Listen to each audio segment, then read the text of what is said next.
छत्रपती संभाजीनगर दौऱ्यावर असलेले मनसे नेते बाळा नांदगावकर यांनी ऑपरेशन टायगरसह राज्यातील सध्याच्या राजकीय घडामोडींवर भाष्य करत पक्षांतराच्या राजकारणावर जोरदार टीका केली आहे। जनतेने ज्या पक्षाला आणि विचारधारेला मतदान केले त्याचा सन्मान राखला गेला पाहिजे असे सांगत त्यांनी ईव्हीएम ऐवजी बॅलेट पेपरवर निवडणुका घेण्याची मागणी पुन्हा एकदा लावून धरली आहे। हे सामान्य माणसांना काही आवडणार नाही असं चाललेलं आहे। आताच बंगालमध्ये तेच झालं, महाराष्ट्रात झालं होतं, इकडे आपमध्ये पण झालं। हे जे काय चालू आहे ते एकंदरीत जर तुम्ही पाहिलं तर लोकांनी ज्या लोकांना निवडून दिलं,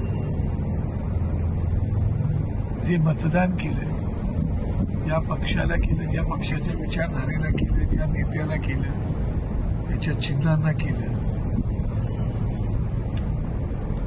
तो तर सन्मान राखला जातच नाही। तर त्यासोबतच ज्या विचारधारेला लोकांनी मतदान केले त्या विचारधारेचाही सन्मान राखला जात नाही। त्याच्यामुळे एक प्रकारे हा लोकांचा अवमान आहे। त्याच्यामुळे दुर्दैवाने बोलावं लागते आत्ताच्या राजकारणाविषयी। दुर्दैवाने जाणारे आहेत म्हणून घेणारे येत आहेत।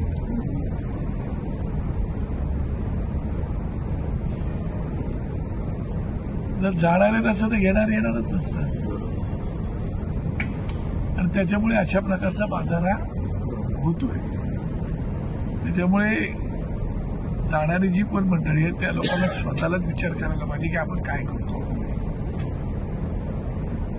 आणि आपल्याला भविष्यामध्ये राजकारणाला जर इथं फुल स्टॉप द्यायचा असेल तर काही विषय येत नाही। शेवटी लोक बघत असतात। त्यासोबतच लोकांचा ईव्हीएम मशीनमधील विश्वास उडाला आहे। आता तुम्ही बघितलं तर बंगालात ईव्हीएम मशीनच जाळून टाकले, म्हणजे मतदान झालेलं ते काय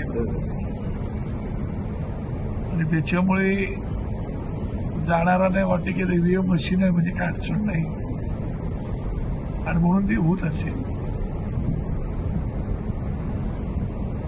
आणि त्याच्यामुळे लोकांच्या मताचा सन्मान राखला जातो।